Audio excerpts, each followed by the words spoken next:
Me on a Friday here today. We are here to discuss the preserved affordability pool for the 2026 9% QAP. The Trying to be QR code, Go mute. Okay. Talk to you later. Okay. if you guys are able to mute yourselves, that would be greatly appreciative, unless you were trying to ask a question or comment for the presentation. But if you are able to, I will add the link to the survey for the preserved affordability in the chat. You're also able to access this through the QR code on the screen. I will also be showcasing this link at the end of today's presentation. Just keep in mind that these responses to these surveys are due by April 25th. So I plan to send out a reminder probably next week or a few days before the deadline, just to ensure that you guys are filling these out if you want to provide feedback. And so I'm really looking for a lot of feedback, especially on the preserved affordability pool, as we'll be getting into today, on just some of the uncertainties that I kind of have and want to work through with you all. For those of you that have attended the other sessions, I just wanted to highlight, or for those that have not joined the other sessions, just so that you guys are all aware, the recordings and PDFs of these sessions are posted to our website on ohiohome.org. And so once you navigate to the 9% page, you'll be able to scroll down and you'll see the 9% LIHTC QAP stakeholder engagement meetings. So the general overview session, the slides, and the presentation are posted. We also have the general occupancy one up as well. And so the link to the survey can be found within the PDF of the slides. And we're finalizing the recording for the senior one that happened the other day. And so that should be posted shortly as well. And same thing with today's, that after the recording sometime next week, it will be posted to our website, so that these are all resources for you guys to watch back, or watch for the first time, or share it to someone at your agency to watch it. So those are all on our website. Just as a reminder for everyone as well, I'm sure you are pretty familiar with me by now, but Cody Price, I'm the 9% Housing Tax Credit Section Chief here at OFA. So really in charge of writing the 9% QAP and seeking feedback for this next year's QAP for 2026. Trying to understand these different funding pools, understand what are our targeted developments for each of these. If you guys have any questions or comments, please be sure to submit those to qap@ohiohome.org, or you can submit them via the survey that I have for this pool, and or if you want to set up a meeting for one-on-one to discuss any potential comments, suggestions, or concerns, please reach out and we can get that scheduled. So as many of you guys are aware by now, I'm trying to implement this regional distribution approach for the 9% QAP. And so what this is really looking at is taking the 9% low-income housing tax credit and how we are actually receiving that from the IRS, is taking the state's population and multiplying that by the IRS per capita multiplier. So we're going to have roughly about 35 million to allocate in the at least for 2025, and so trying to understand how we should make those allocations. And so since we are receiving that LIHTC ceiling by our state's population, in my mind it makes sense to have this regional distribution and ensuring that each region of Ohio, of these 5 regions, is receiving a fair share of that LIHTC ceiling based on the population that lives there. So when we're looking at this map, just again, re-going through this, it's just like with Central Ohio, they make up 19% of our state's population, and so they would be receiving 19% of our LIHTC ceiling, and so on and so forth as we go down to these regions. So that Southeast, they make up 37% of our state's population, so receiving 37% of our LIHTC ceiling. Northwest, 13% of the population, so they will receive 13% of the LIHTC ceiling. Southeast at 7%, and then Southwest at 25%. So again, trying to have this regional distribution of our state LIHTC resources so that we are providing these regions with their fair share based on how Ohio receives its LIHTC ceiling. Given this regional distribution, so I'll be going forward. So today's presentation is looking at the preserved affordability funding pool. So the first kind of major change to kind of discuss with this is kind of we reduced from the current QAP on the percent of our LIHTC ceiling going towards preserved affordability. So this is being reduced to 14% of our LIHTC ceiling, which is really playing out to be roughly 3 developments. And this is if they are selecting that max LIHTC award of looking at for preserved affordability in that metro area of 1.5. So again, if these preserved affordability deals are being conducted in the rural area counties of the state, they will have a reduction of max credit award of 1.1. Whereas if they are in a metro area, it's looking at a 1.5. But kind of taking these numbers into effect and kind of understanding how this is really playing into this preserved affordability deal or pool, we're looking at funding roughly 3, potentially 4, maybe 5 deals. Really just depends on the LIHTC requests. Kind of analyzing the current data of 2025 proposals, that kind of gave me that baseline of these 1.5 and 1.1 million requests for these different areas. And so kind of understanding how these awards, these 3, again, maybe 4, maybe 5 preserved affordability deals, really depending on that max LIHTC request, will actually be allocated throughout the state. And so that's kind of the first question that's really being asked in the LIHTC survey or stakeholder survey that I have for you guys. So really kind of given this anticipated regional distribution of the 9% LIHTC ceiling across these 5 regions, how should these preserved affordability awards be prioritized under this new regional framework? And so since Ohio has 5 regions, is this kind of putting in there that we will fund no more than 1 award per region?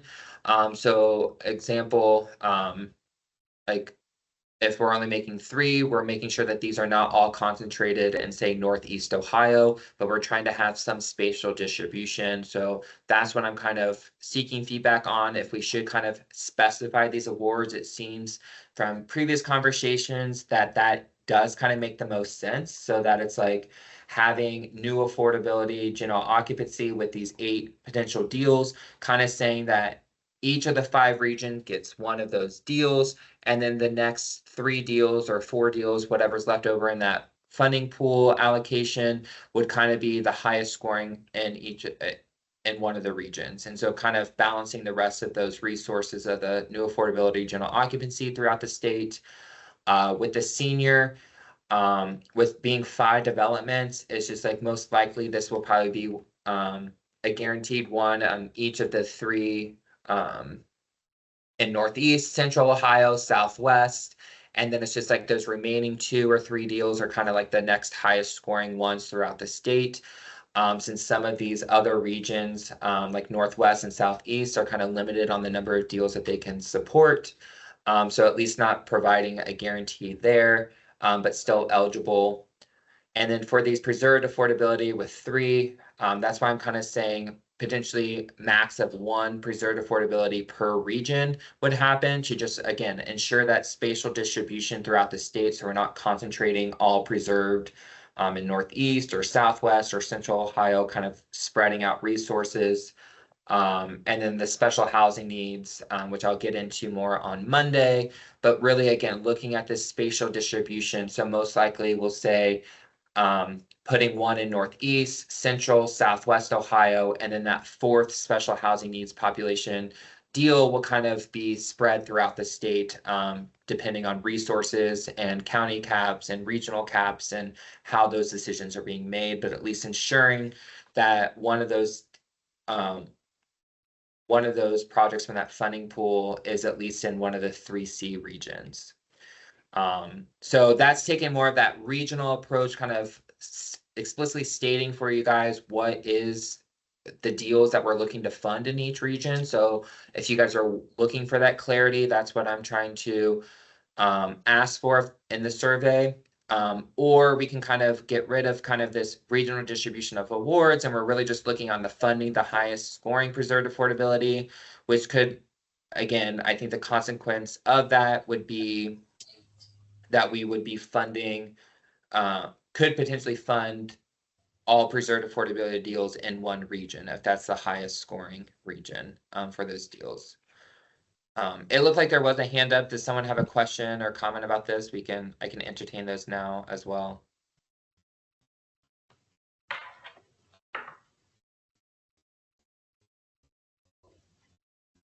If not, I can continue on. Okay. So as I was saying, today's focus is really getting at the preserved affordability. So looking at defining this definition pool. We kind of talked about the max credit award. So really designating this between a metro county versus a rural county. Again, this was really taken from the existing 2025 proposal applications that came in, and really understanding what those differences are between max credit requests. Because again, as we kind of know, the rural counties are typically doing smaller deals, and so they don't need as much tax credits to make that deal work as what a larger deal in the metro counties would take. So having these limitations of 1.5 and 1.1 based on the location of these projects. So the next thing that I'm really wanting to look at is really this definition of funding pool. So traditionally, we have really defined the preserved affordability as this top section, which includes eligible developments in which the majority of units preserve affordability by either maintaining a project-based rental assistance, that they're either or they have a project-based operating subsidy that they are preserving, or that there's an existing LIHTC restriction on the property. And part of the reason for this is because we want to ensure that there's some type of income restriction on these units currently, so that we are not displacing residents that might be living in say a naturally occurring affordable housing project, and they get a new LIHTC award on that project, and then we might have to displace them because they no longer income qualify. So we want to try to ensure that there's some type of current income restriction on the property to move that through with this preserved affordability. One new thing that I'm trying to implement into this QAP is this second bullet point of the project must demonstrate infeasibility using 4% LIHTC.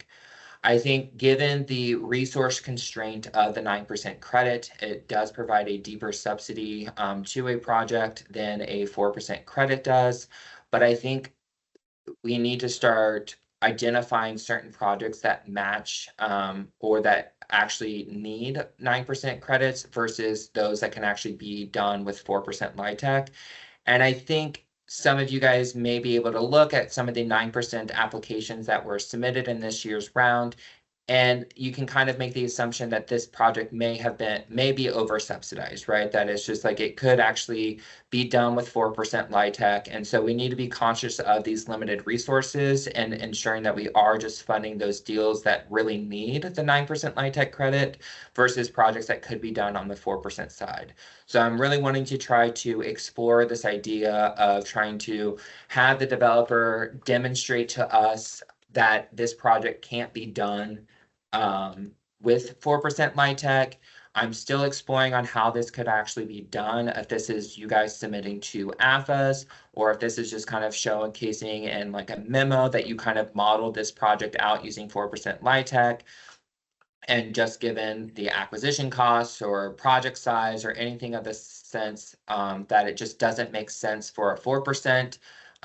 But having some type of evidence submitted to us is the direction that I'm wanting to go, so that we are just funding deals that are needing the 9% higher subsidy.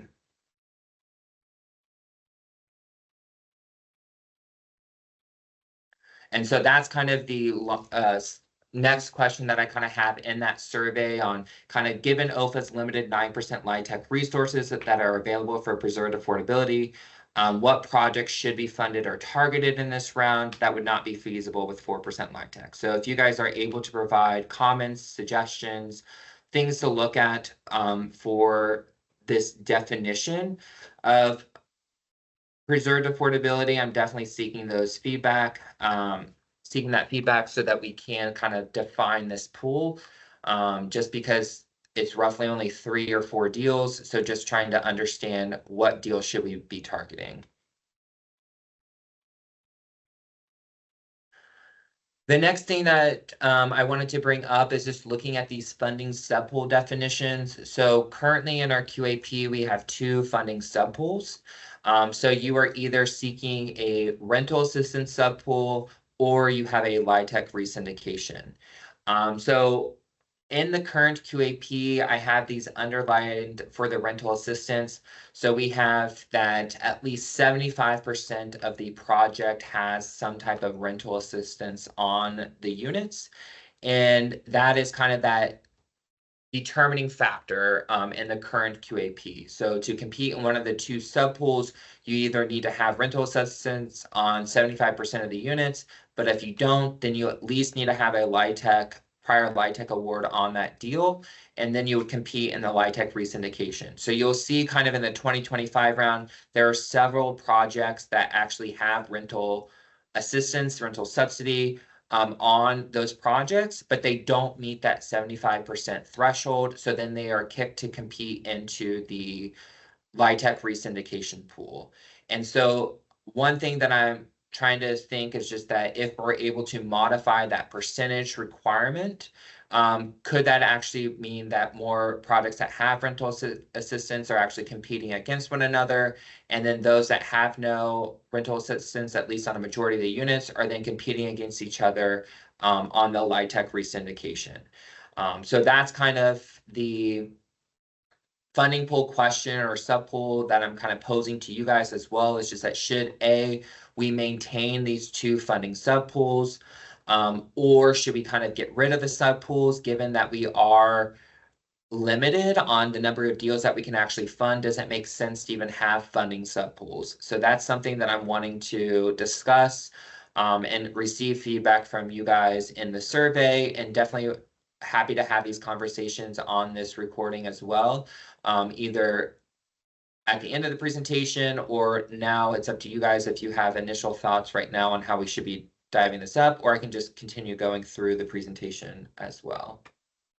Well, I will just continue on and then open it up at the end for questions and comments, suggestions.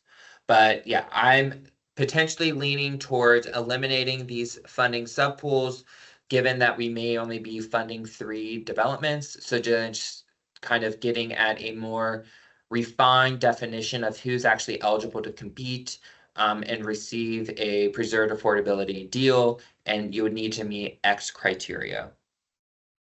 So one of these criteria that I'm considering for threshold requirements, and this is similar to what you're kind of seeing in the current round as well, is just that projects need to have this minimum rehabilitation hard cost per unit at 80,000. So in the current QAP, this is a scored item where you need to have at least minimum $80,000 dollars per unit for minimum rehab hard cost per unit.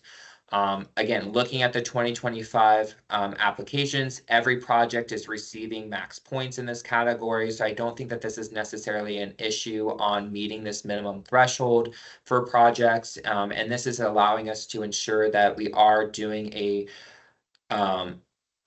higher level of rehab at that project. And so this is where we're also seeing that it needs to meet our moderate rehab B or substantial rehab that's outlined in our design and architectural standards that are posted to our website. So this is really requiring that at least 2 major building systems of the property need to be replaced. And so just kind of looking at the definitions between moderate and substantial rehab, it's really just that difference between what is a gut rehab, which is substantial. So it's like if you're demolishing walls within a property that is considered more of a gut rehab versus if the walls are at least staying, but you're doing other rehabilitation to that project, then you're falling into this mod rehab B category. And so these are just kind of the minimum threshold requirements to ensure that there is a level of rehab that's being done at the property, and at least having a high enough level of rehab being done at the property. Similar to the other funding pools, I am suggesting having these building, unit, and lifestyle amenities for the property to select and qualify for. And so I get that with preserved affordability, there might be site challenges where the existing property may not have certain amenities. And this is, again, where I'm trying to get feedback on how to expand this list for that pool. So if these are, say, existing public housing developments, what are the current building amenities? What are the current unit amenities or lifestyle amenities that the property currently offers that you see actually provides benefit for the residents? And so how can those actually be included into this list so we're not excluding or trying to add exuberant costs to our project to meet these threshold requirements? The goal is to really provide amenities for the residents and improve unit marketability for these properties. And so by having a list of these building, unit, and lifestyle amenities, it allows us to at least display to our board and community that it's just like these properties have X for their residents, and showcasing that these are amenity-rich properties. So many of these amenities that you kind of see on the slide are similar to what we've seen in the general occupancy and senior. So some of these are, most of these are all kind of overlapping from what was in those pools, because preserved affordability could be targeting general occupancy, it could be targeting senior. So just ensuring that we're not having that miss of population served. And so including all of those previously identified building, unit, and lifestyle amenities.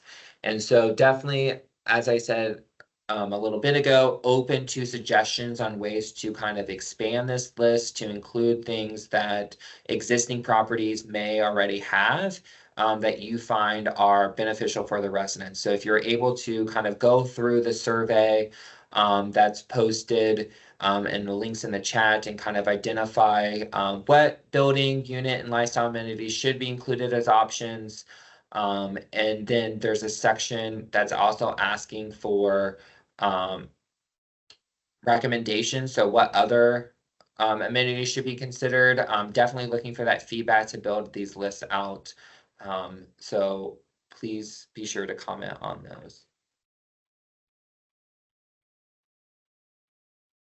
For the overall set aside, so again, I've kind of hit on this in our general occupancy and senior, so these are still going to be applicable for our preserved affordability projects. So we have the overall set aside looking at projects located in a qualified census tract that are contributing to a concerted community revitalization plan. Again, currently this is set at least one project, but providing that flexibility of more depending on what we're kind of seeing being submitted.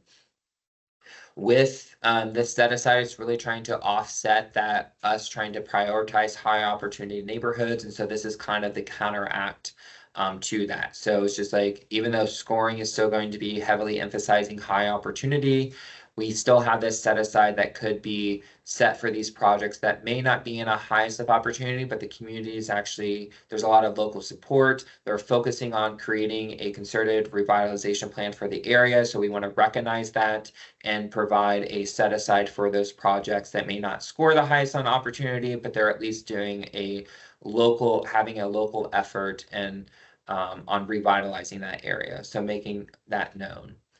We also have our community housing development organization, or CHODO, sponsor set aside for, again, this is for at least 2 projects to assist Ohio's needing to meet our CHODO set aside requirement of our home dollars that we receive from the Department of Development. So we meet the state CHODO set aside for the state of Ohio through the 9% round.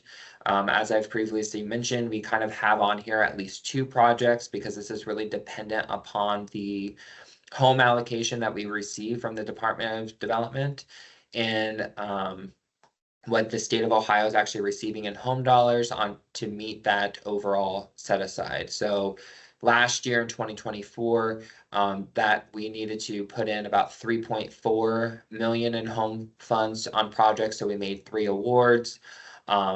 It's the most likely the same deal for this 2025 round. So there will probably be 3 CHOTO awards being made. And so we just don't know what the future holds on the Home Investment Partnership Program. So we're stating in here at least 2 projects, but it could be increased to 3. It just all depends on our home allocation that we receive.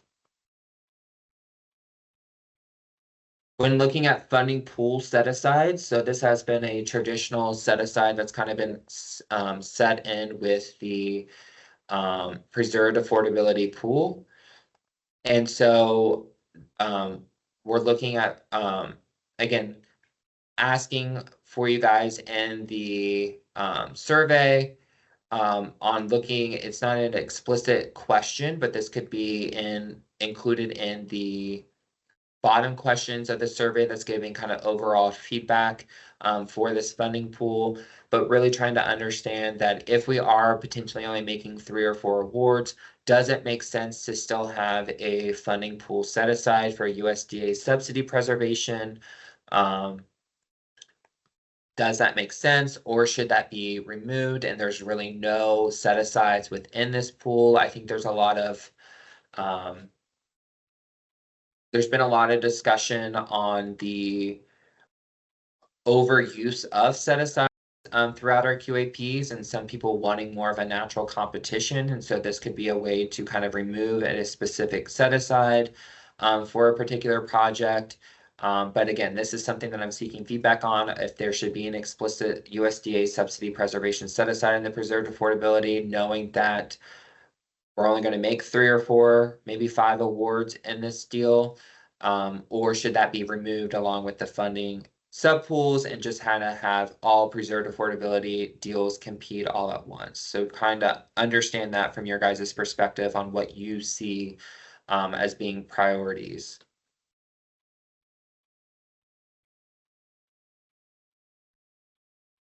So similar to the other funding pools, I still think that there needs to be some scoring geographic context that is done with preserved affordability.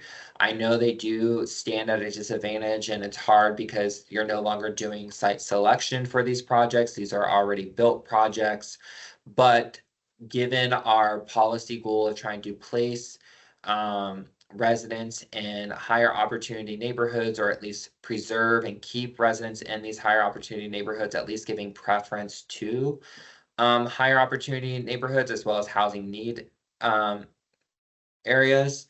And so with the preserved affordability, this is really going to depend on the population that you're serving. So you're either going to be using, if you're serving a general occupancy population, you would use that general occupancy neighborhood opportunity index, or if this is a senior property that you are preserving, you would then be using the senior neighborhood opportunity index. And so overall, this would be worth 40% of your score for that preserved affordability. The housing needs index, that's a generalized index for all population types and housing types. So this will be used regardless of the population that you are serving, but really trying to understand what is the housing need, and that being worth 35% of an applicant's score.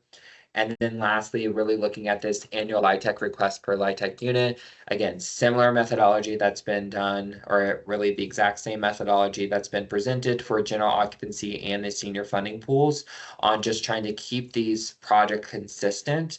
And I think that this is one of the main reasons why I'm trying to keep scoring consistent across funding pools, is so that we can really identify what is the highest scoring project in a particular region or county, and should that get preference over something else. So it's kind of allowing for this ranking across funding pools if we need to make a decision down the line on doing those last funding deals. So it's like we might make the top priority deals, like I said, that it's just like each region has like a new affordability general occupancy deal, but then when it's getting at that second deal for like Southeast, what is the next highest scoring? So by us having consistent scoring across all funding pools, we're able to really identify what is the next highest scoring project and can make that decision. Whereas currently, with each funding pool having different scoring requirements, we can look at percentage of score earned,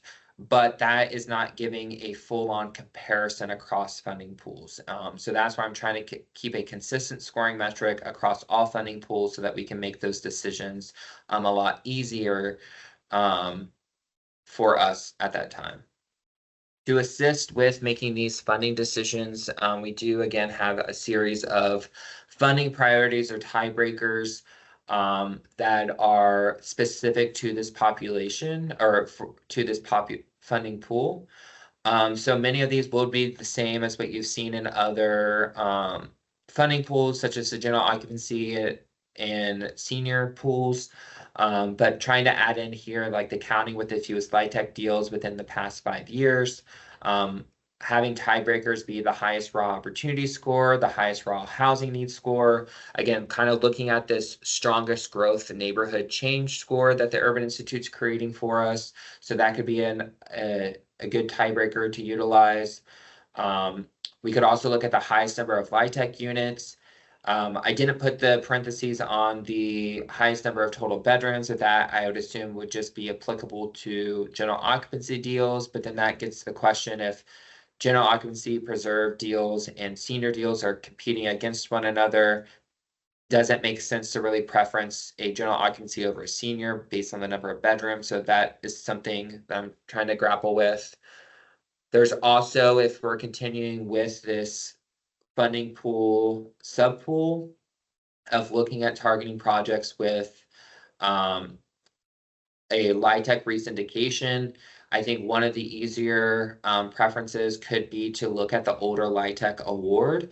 But again, I've heard arguments against this as well, right? That it's seniors typically take better care of their units. And so a senior deal that is at year 25 may not be in as dire need of a rehab as a general occupancy deal at year 16.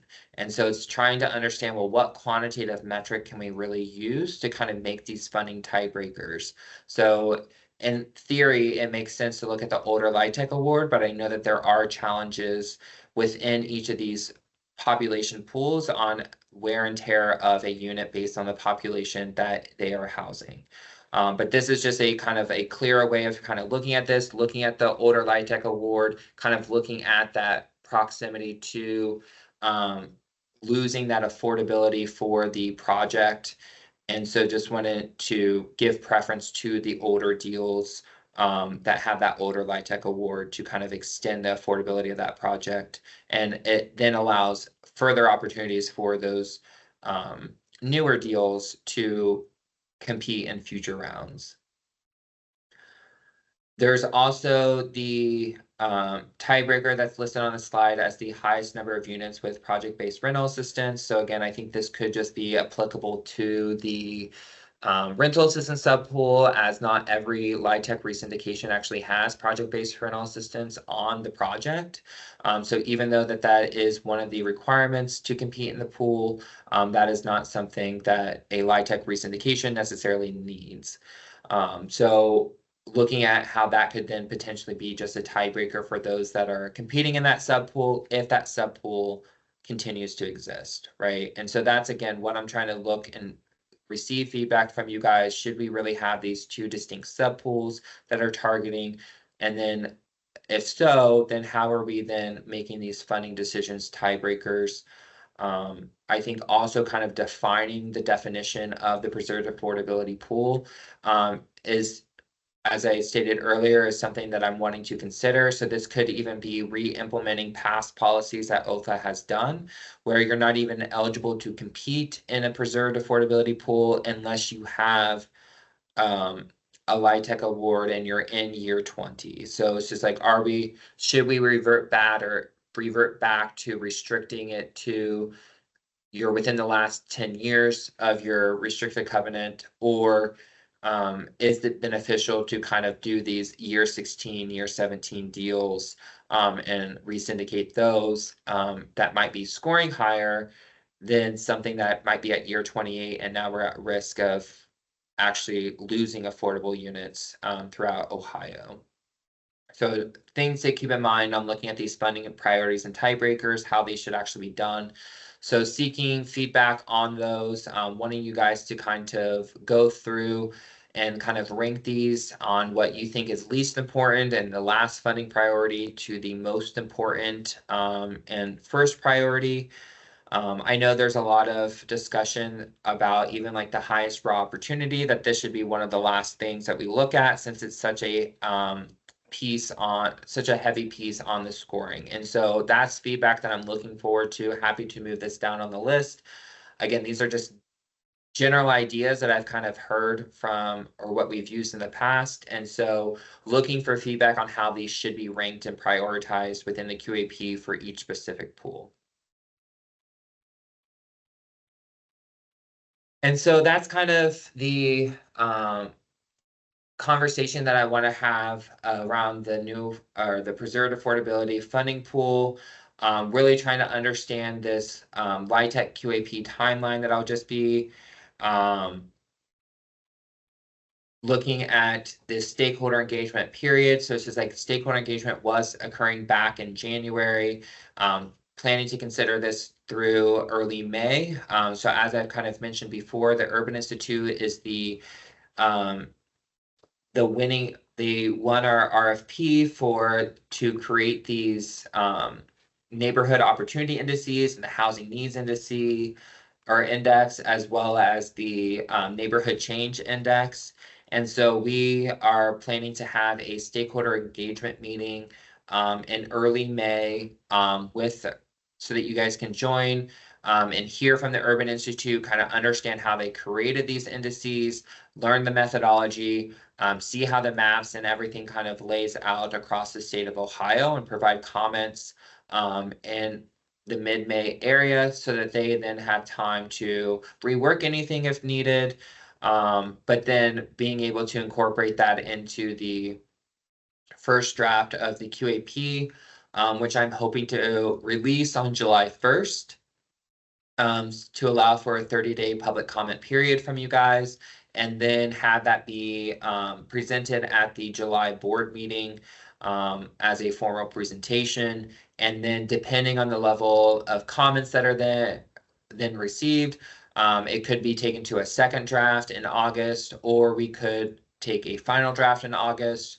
But the ultimate goal is to at least have a final draft presented to OFA board in September, so that developers have enough time to acquire sites, see how everything scores and plays out, to submit those in February of 2026. And then those that are awarded in May of 26 would then submit a final application in September. As I've kind of mentioned already, there's a lot of stakeholder engagement meetings this week. So thank you for joining me if you've been on every single one this week so far for the general occupancy, senior, and preserved affordability. There's one official one left on Monday that is looking at special housing needs, which is formerly known as the service enriched housing. So again, similar to today's presentation on kind of wanting to expand, kind of talk about the definition on what projects are actually eligible in the preserved affordability pool, kind of moving that conversation to the special housing needs pool as well on Monday. So if you guys are familiar with that pool and want to provide insight, comments to that, I highly recommend you join that session at 10 a.m. on Monday the 14th. So with that, I will turn it over to questions. Again, there's the QR code for the survey. I'm also going to repost the link to the survey in the chat, just so for those that arrive late, they're able to see or access the survey easily through that way. I plan to send out reminders to complete these surveys, so I'm giving you guys until April 25th by 5 p.m. to kind of submit these responses. And that will allow me to kind of analyze them and incorporate that into the first draft of the QAP. But yeah, with that, I will turn it over to you guys. If you guys want to submit questions in the chat, happy to answer those. Or if you want to raise your hand, I see Paul, you have raised your hand, and then I can get to Ben's question in the chat. Thank you, Cody. Can you remind me where the handouts for this session are posted so I can go through them again? Yes, so they are posted, and I'll post the link to our 9% page. So once you access our 9% page on our website, you'll be greeted with this, and then you will scroll down, and then underneath guidelines, you'll see the 2026 9% LIHTC QAP stakeholder engagement meetings. So these will be two little gray boxes that you'll see for the general overview, general occupancy. The senior recording is currently being processed and edited, so that will be posted hopefully today, if not early next week. I'll be sending the recording of today's session to communications as well to edit and post, so expect that next week. And then same thing with the special housing needs. Once that is finalized, you'll be able to access those. So if you click the little plus arrow here, you can click here for the PDF of the slides, and then you can watch the recording on YouTube. Just a reminder, the links to these surveys are only applicable to the individual funding pools. I do have a comment section or question in the bottom of the survey to provide general feedback of the QAP, but I did not create a survey for the general overview that's really getting at that regional distribution. But to access those surveys, you would just need to click on the PDF, and then once that's downloaded, then you can just go here and then you can scan the QR code, or you can click on this to take you to that survey. Thank you. You're welcome. Kaya? Good afternoon. Have you thought about or considered how redevelopment of a site with project-based subsidy might fit into, or if it qualifies for preservation? For instance, like if you've got a site that is a public housing site that's converting to RAD, the units are being demolished with another source and being rebuilt on site with that RAD subsidy being preserved for the new units, would that qualify under preservation? Yes. And so that would fit underneath the, so again, currently the definition of this funding pool is having a project-based rental subsidy or a project-based operating subsidy. And so having that RAD conversion, as long as there's still assistance on those units, they would qualify for this pool. All right, thanks. So looking at the chat, Ben had mentioned you're right to consider how tiebreakers work across funding pools. I think there is very likely possibility of this that several projects may tie for the last or only award in a county. Yeah, and I think that's, again, trying to provide this scoring metric where we can actually make this determination, and based on scoring, and at least trying to have something that's equivalent to compare across the funding pools. I do, again, understand that there might be different priorities or tiebreakers for a specific pool, but that could still be used for this final decision, right? That we can at least look for that deal in that funding pool, and it's like, okay, we're going to the first tiebreaker, and they might be looking at different things, but that was the preference or priority level given for that funding pool. So I think that's something to keep in mind, just on that we want to try to have some consistency with these across, but at the same time, I think they are population pool specific. So I think it's just important to keep that in mind too when making those evaluations. Ian? Yeah, hi, thanks, Cody. I just want to make a quick comment. I think it's important to keep the set aside or sub pool for USDA finance properties. You know, as you're aware, they're usually much smaller properties. They have a lower percentage of RA compared to HUD projects, so they're difficult to make work using the 4% tax credit unless there's a substantial amount of gap money. And the fact that they're rural, there usually isn't gap money available other than coming from OFA. So I think there has to be a path to fund RD deals in the 9% program. Yeah, I mean, to that too, I mean, so that was something that I've been grappling with. I think, again, if you look at the 2025 applications that kind of came in, you will see that there are several projects that are very high unit count, right? And which is great in my mind, because then it's like we're preserving more units, but could that deal actually work on a 4%, which I think looking at it, I think it could. And so I think that it is taking away from some of these projects that need 9% LIHTC. And so that's where I'm trying to add in on this submission to that they need to demonstrate infeasibility using 4% LIHTC with the application, but how that's being done. I don't know if that is having you guys submit another AFA to showcase that, or if that's a memo that's using your own performas modeling to kind of demonstrate that. I also have thought about too that should there be a cap on the number of units for this? And so then that's kind of providing that incentive for the rural deals. There's also been thoughts that I've had on should this preserved affordability pool just be for non-PJ areas and rural areas of the state. So those are different things that I'm kind of considering. I don't know how the community kind of thinks of this, and so that's where I'm wanting.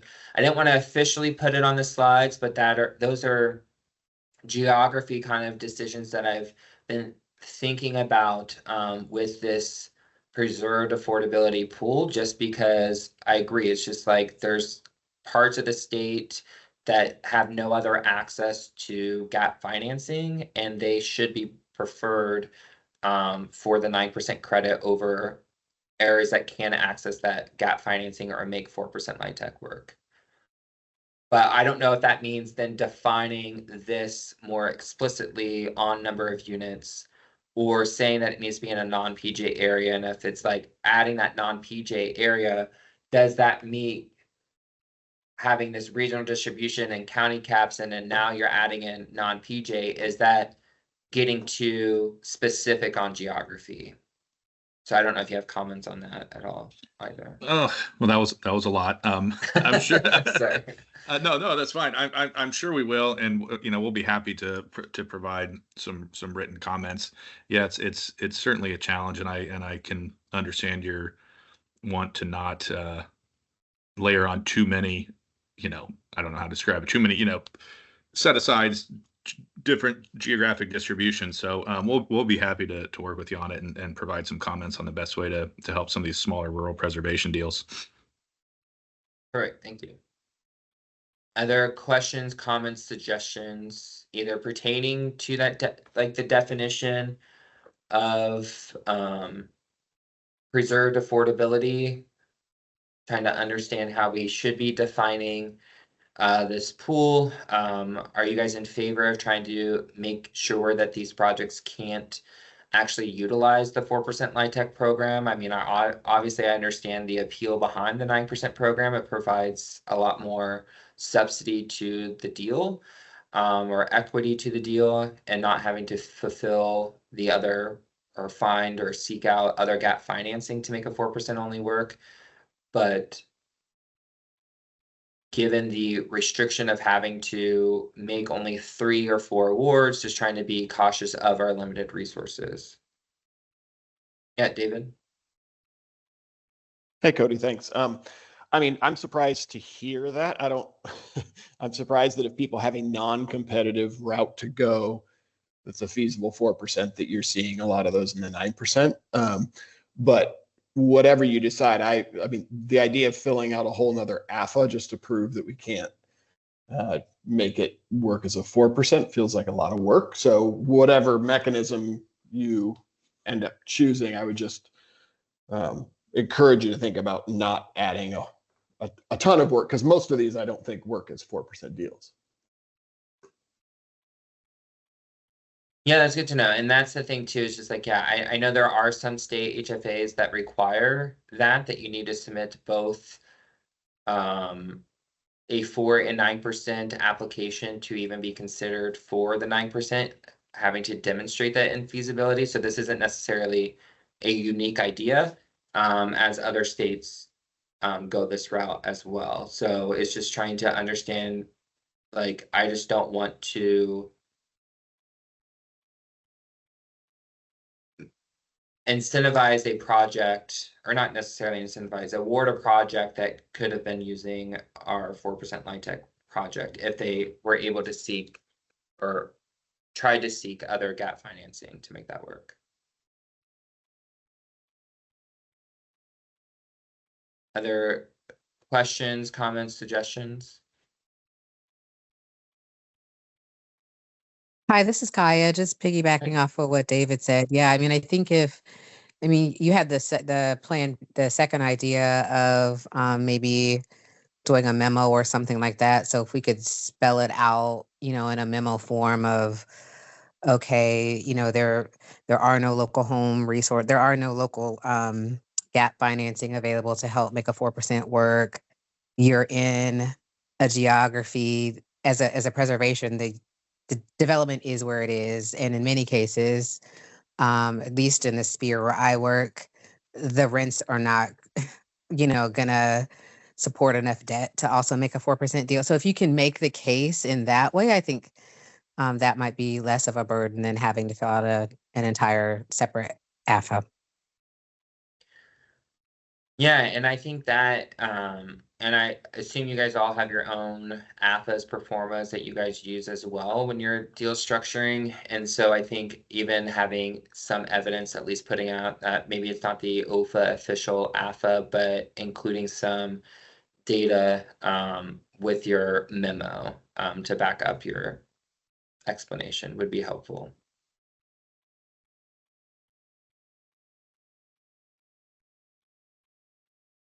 Thank you.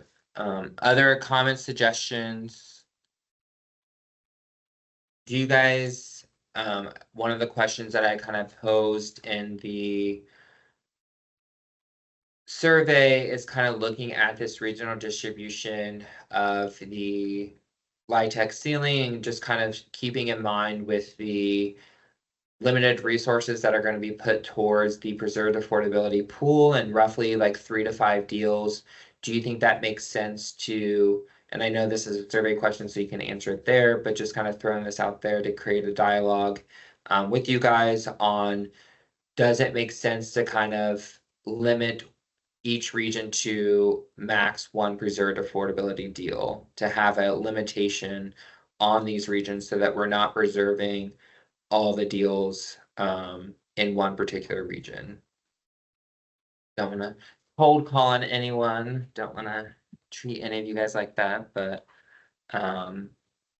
definitely trying to have these stakeholder engagement meetings to kind of get perceptions and understandings from the development community and our stakeholders to understand some of the concerns that we're seeing or that I'm kind of identifying within the current QAP and ways to kind of change it. So wanting to ensure that you guys are kind of okay and on board with a lot of these changes. I get that a lot of our scoring is dependent on indices that the Urban Institute's creating for us, and so it's a little bit challenging to really comment on at least the scoring aspect of things when you don't know what those look like.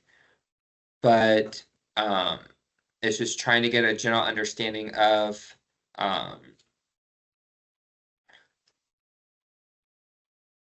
understand on how you guys are kind of feeling about this new proposal of the QAP. So Andrew asked, for projects that are preserving LIHTC rental restrictions only, do you tend to analyze whether or not a year 15 project still provides affordable rents compared to actual achievable market rents? In other words, the LIHTC rents are not lower than the max because of the achievable market rents in the area. It seems like this should be a limited resource, would be targeted to preserving truly affordable communities. I can clarify some of that if I need Yeah. to, Cody. What I'm saying is that there are some LIHTC deals in markets where the market rent is actually lower than what the maximum LIHTC rent would be. And do you intend to fund those kinds of year 15 deals with 9% credits, or are you going to have a mechanism in place to say, like, almost as threshold, this is a project that's still providing affordable housing in its market? Yeah, so that's a good question and something to definitely analyze. As many of you guys will see that submitted preserved affordability deals in this 2025 round. And so results will be coming today via the FTS. So be sure to look out for those. But I did add into our minimum financial and threshold review, kind of at least looking at the existing restrictive covenant and ensuring that rent restrictions are at least matching the existing. And so we want to at least ensure that those existing rent and income restrictions are being maintained with the LIHTC resyndication, but how that's actually dealing with the existing market is not something that we are currently analyzing at proposal. I mean, we analyzed that at final on comparing the proposed rents to market rents and the LIHTC achievable rents to ensure that the proposed are at least less than the max LIHTC rents and less than the market rents. But we haven't brought that analysis into proposal application review. But that's something that we could be looking at. I think that's kind of, if I'm understanding correctly, I think you're kind of looking at that metric that we use in the current QAP with discount to market rent to showcase that it's actually providing affordability. And so it's hoping that housing need indicator is kind of looking at the need for the area, but that discount, I don't know. Do you want to speak to that more? Yeah, I mean, I don't think that the discount, I mean, we've talked about this, I'm not going to go into it again on the FMRs, but I think that one way you could probably at least get a sense is looking at what the rents being charged are versus what the max rents are they could charge. And if they're lower than the max, you probably have a property that is in a market with lower market rents. Yeah, I think too, the discussions I've at least had with some folks at OCCH is really relying on the syndicators. And most syndicators, according to like their AHIC guidelines, are needing to have that 10% discount to market shown in a deal. And so it's kind of moving, that's part of the move on my thought on kind of removing discount to market rent as an indicator in the scoring mechanism and kind of having that be relied on by the syndicator to ensure that there's at least a 10% discount. And so I'm hoping that the syndicators are paying attention to that and are only, I know their review depends, but on the stage of the application, but that they're at least then ensuring on the back end that there is that 10% discount. Gotcha. Curious, have you received many comments on this regional distribution yet?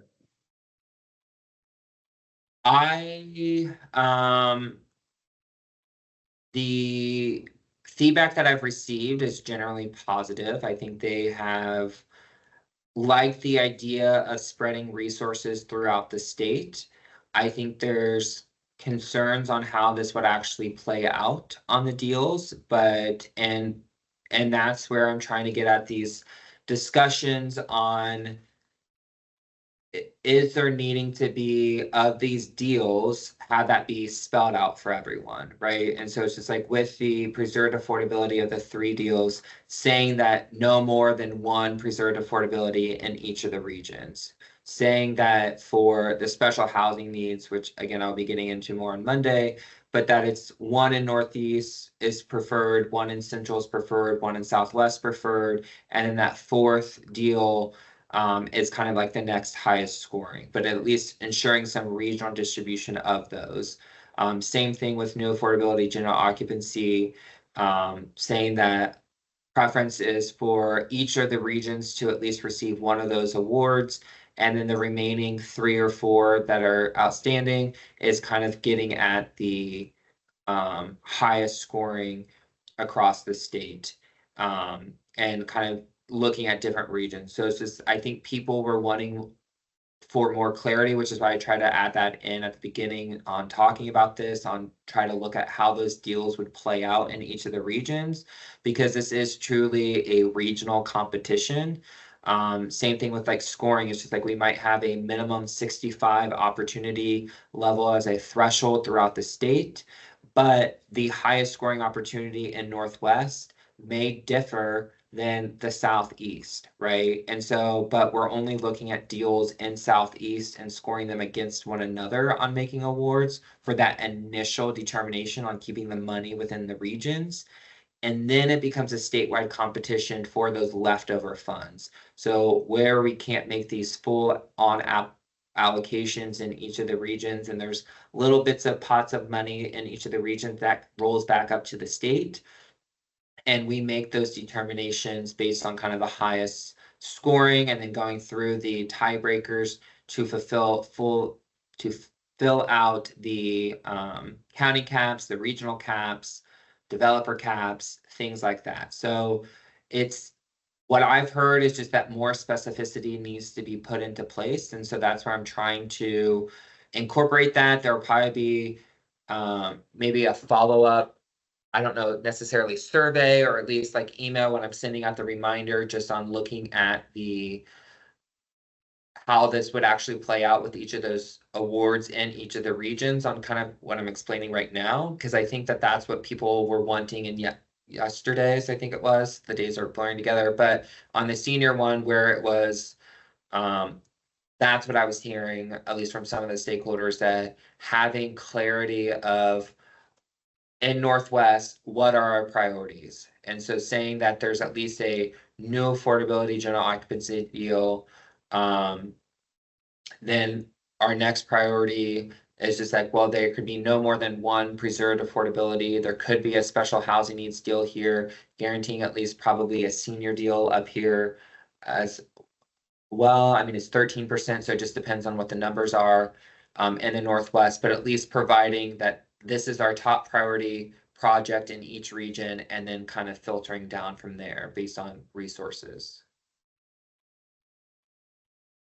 I mean, I guess, are people in favor of that metric now? I mean, I guess, does this make sense for you guys? Is this what you guys are wanting to see with this regional distribution, on what the preferences are for each of the different funding pools within a region? Am I on the right track?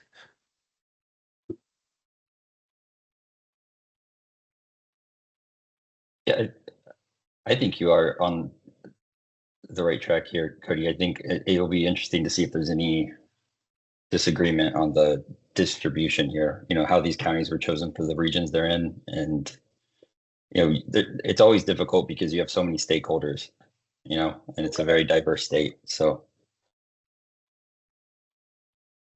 Yeah, and we try, I mean, there's so many different regional maps. I mean, to me, I think this one is the most common that people have seen. I mean, this is the State of Ohio's tourism map. Like, this is how, in my mind, growing up in Ohio, this is how I always kind of envisioned Ohio in these different regions.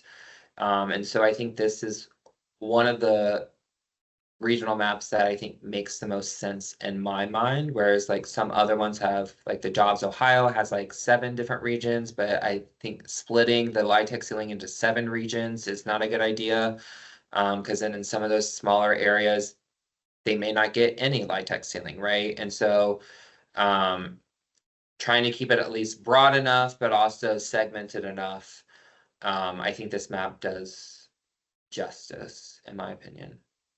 But thank you for the comment, Paul, too, in the comments, and your comments too, Andrew.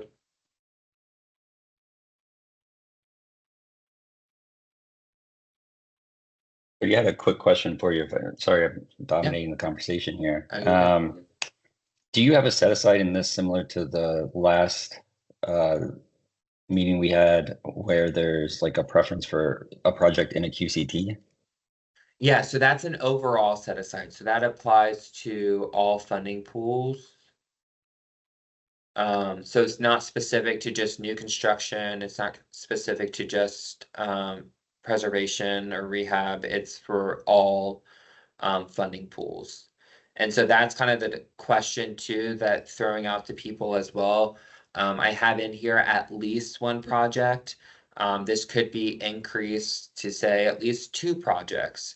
Kind of understanding the preference behind what emphasis should be on this. And I think similar to the current QAP, I think there could still be some overlap within the set asides, right? So I think a Chodo could receive a Chodo set aside and be working in a QCT with a concerted community revitalization plan. And so we could have one project that meets both of these set asides. And so just keeping that in mind that we do have that ability to combine set asides onto one project, they're meeting both. But that could mean that we do then award another project if that's been submitted and they're high scoring. Just something for consideration.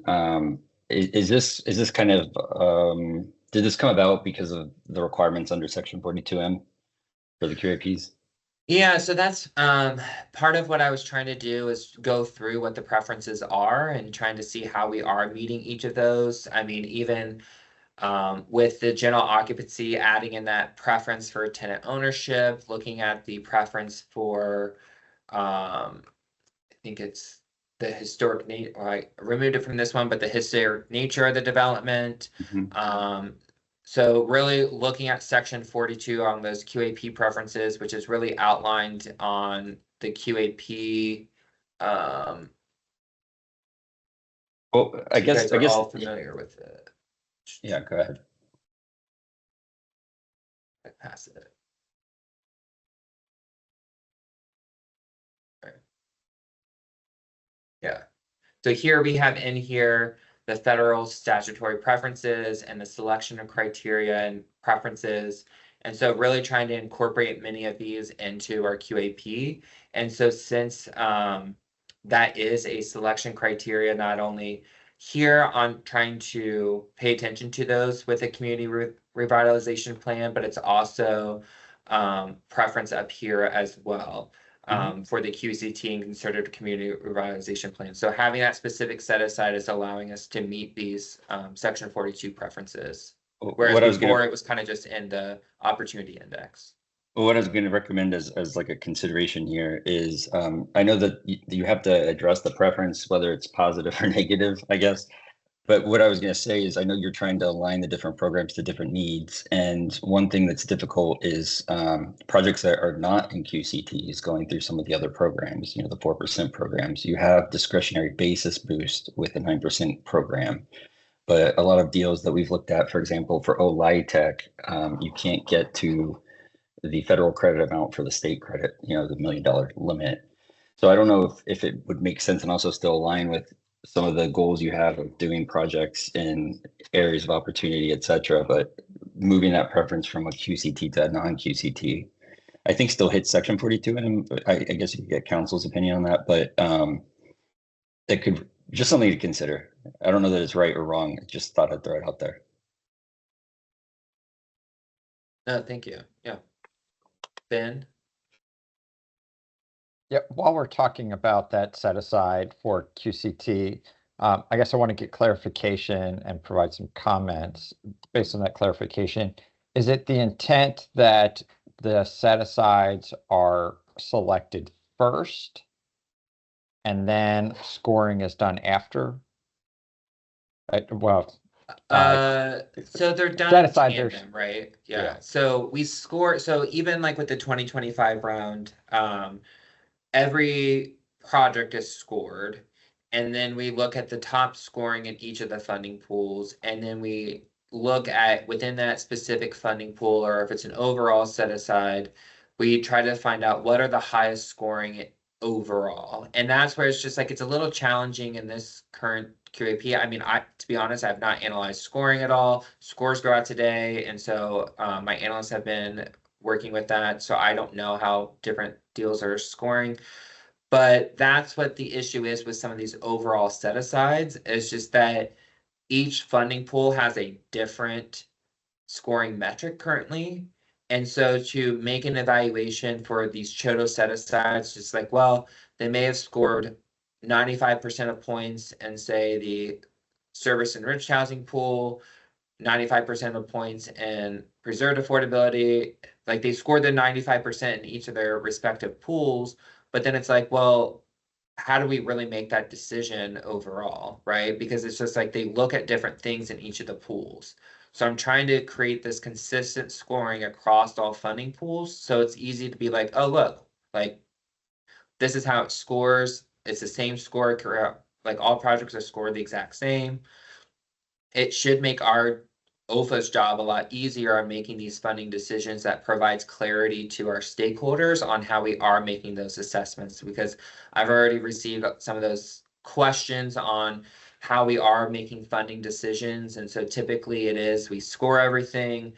And then for some of these that are guaranteed set aside, so looking at Chodo, like in the current QAP, looking at Chodo, transformative economic development, Appalachian set aside, those are typically all done first.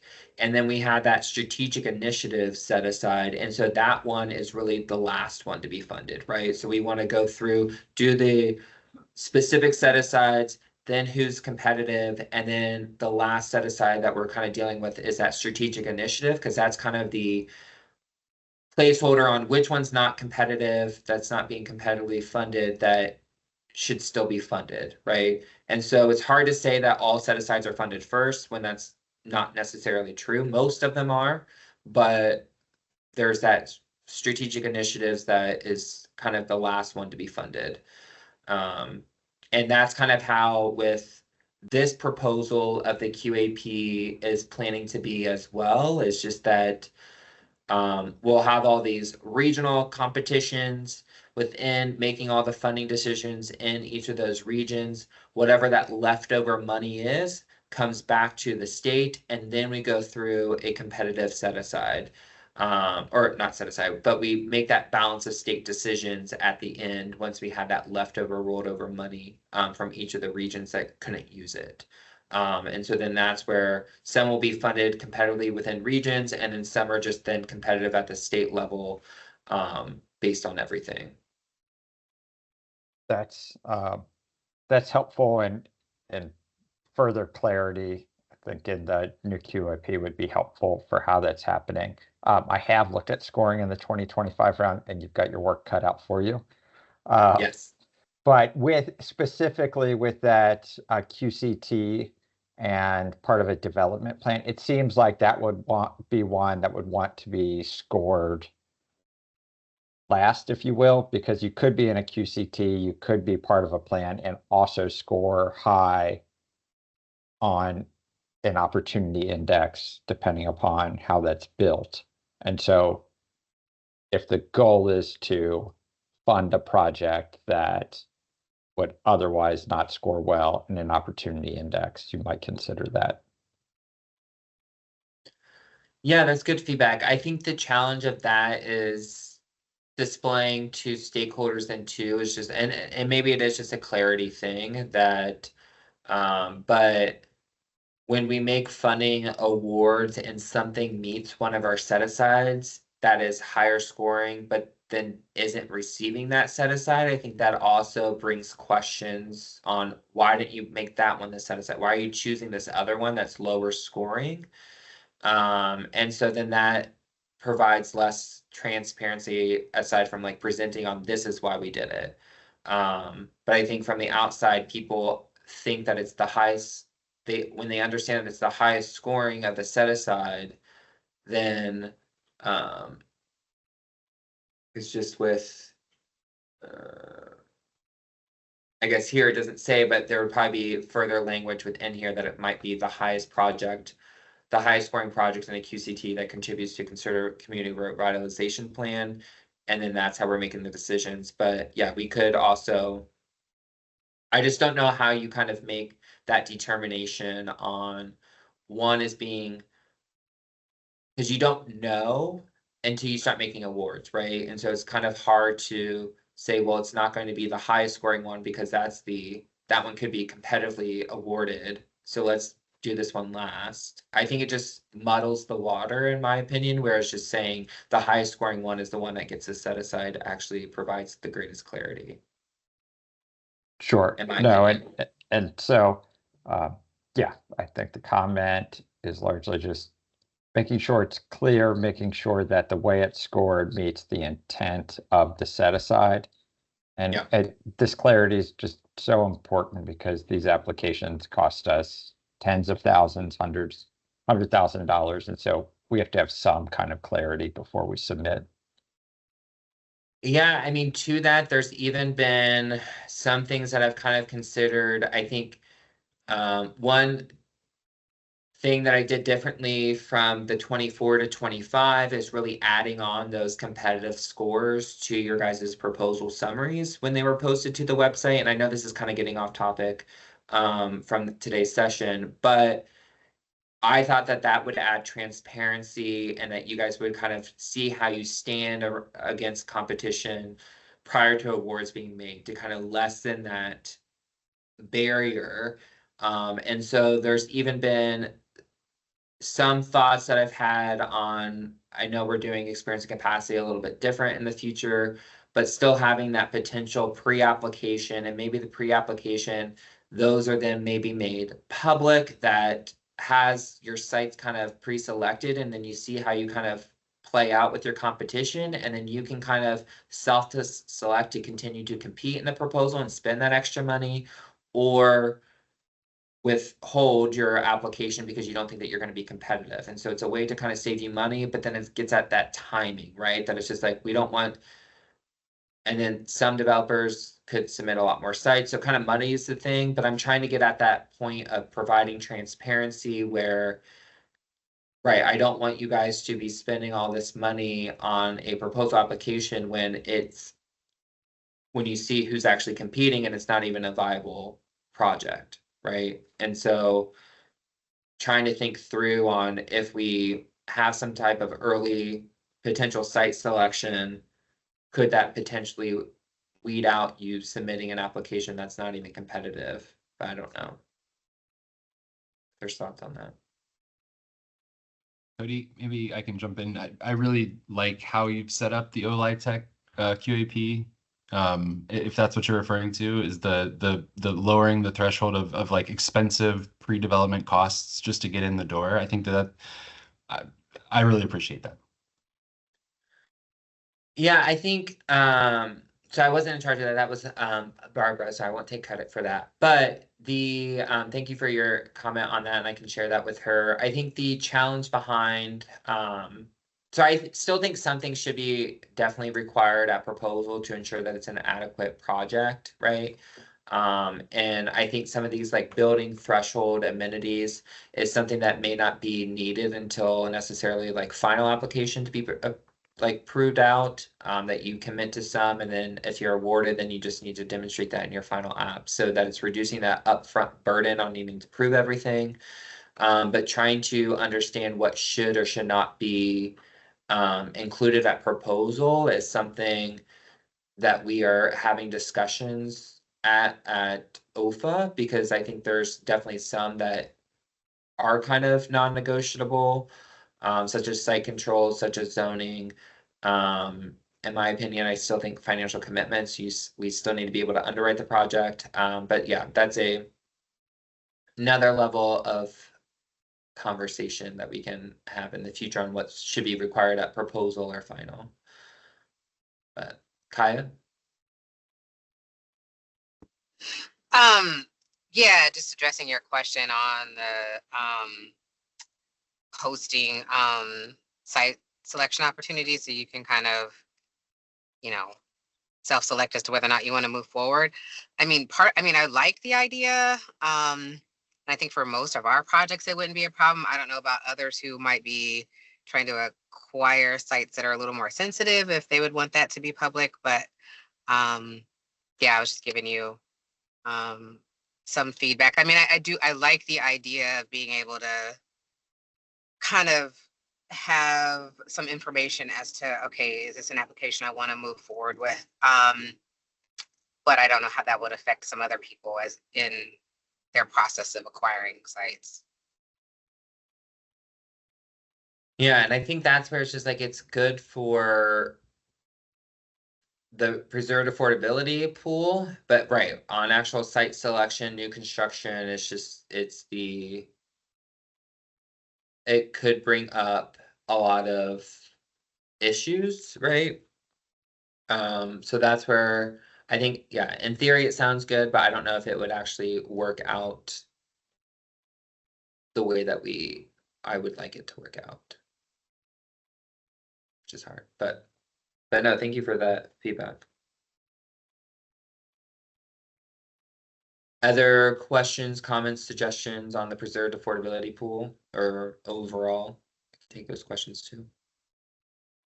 Or we can also, it's Friday afternoon, and you guys are probably tired of hearing me talk this week. So I'm happy to also end early if there's no further questions at all. Thanks for hosting these. Oh, thank you. Yeah, happy to do these. Again, feel free with